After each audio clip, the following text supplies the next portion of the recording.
Let's answer another very important question in the RWBY fandom. What are the top semblances out of all of those revealed in the RWBY series thus far?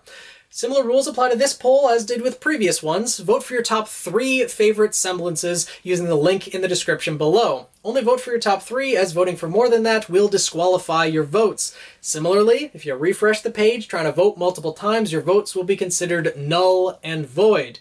Notably, this is a favorite semblances poll, not a strongest semblances poll. A strongest semblances poll will take place later in the summer leading up to the Phoenix Festival tournament. It'll be a good way to gauge how people perceive the strength of individual semblances, etc. A few other polls I have planned similar to that. But in this one, vote for your favorites. Do you like the aesthetic design of a semblance? Do you like the uniqueness of its ability? Or how the character has already utilized their semblance in conjunction with their weapon in battle, or otherwise, how it could be used in everyday life? As there are quite a few semblances that have more than just a combat orientation or don't really have a combat orientation at all. Case in point, the Happy Huntresses, at least the semblances we know from them so far. Robin Hill and her lie detection. Not really useful in a fight, but a very unique semblance nonetheless. Plus, Robin Hill is definitely able to hold her own in a fight, being a full-fledged huntress in and of herself, similar to the rest of her group. Fiona Time and her essentially pocket dimension or matter absorption, able to absorb inorganic matter. Could be used to absorb an opponent's weapons, I suppose, but we haven't seen it in that capacity, or if it can absorb organic matter, which would make it insanely broken. Not that it already isn't broken, but still made an entire video on her specifically, or even May Marigold and her invisibility field. Not really combat-oriented in and of itself, though I could definitely think of a few situations where it could be very useful. There are many semblances, though, that are useful in combat.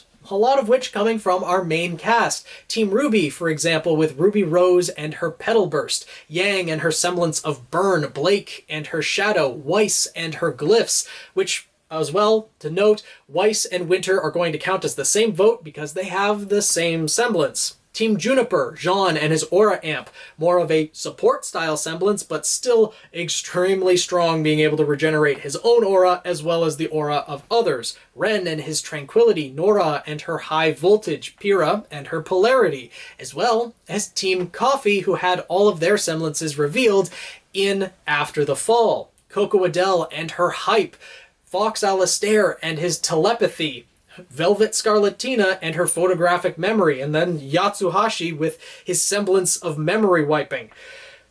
I don't have an image to actually put in the poll for Yatsuhashi using his semblance, as he's never used it in the RWBY series itself, but still one of the most broken semblances that's out there, and absolutely terrifying because, well, he can do a lot of damage if he so chooses to. Not only physically, because he's a giant, but also his semblance is pretty insane.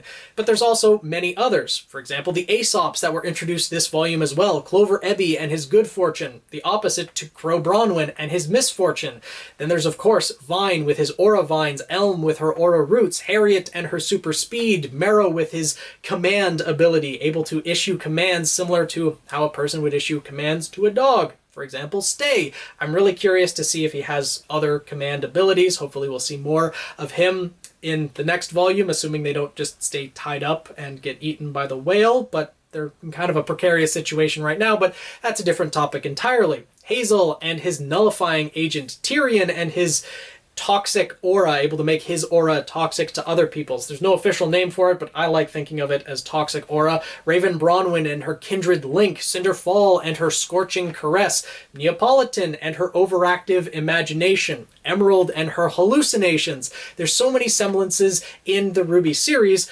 Granted, I've listed quite a few of them in this video, but still, go to the link in the description below, vote for your top 3, and I'm really curious to see how people vote for their favorite semblances, how the semblances stack up against each other in aspects of design and favorites, and what people generally like to see in semblances and what abilities they really enjoy. So hopefully you guys will have some fun with this poll. I certainly will. My choices are Velvet Scarlatina and her photographic memory. I just love the way that she utilizes her semblance to memorize fighting styles. It works so perfectly with her weapon Anisadora to be able to create hard light dust copies of weapons, and of course Sienna Khan and her Grudge, because Grudge, as I found out, it's an AoE type thing. If anyone has depleted aura next to her or close to her, she increases her own power. That is really strong and holds some really good possibilities for, you know, fights to come in the Phoenix Festival tournament. And then, of course, Neapolitan and her overactive imagination. I just really love that semblance and how diverse it can be used in battle and mind games, etc. So those are my 3 choices. Let me know in the comments below what your 3 choices are and why you chose them. I'm really curious to see what played a factor in it, whether it was aesthetic design, the uniqueness and the ability, or if it's actually a semblance that you would want yourself, etc. So let's all have fun with this type of poll. There's many more planned for the future, so make sure to subscribe. Look forward to that. Join the Guild of the Eternal Flame. Tweet me at Phoenix Knight 7, and I'll see you guys in the next video.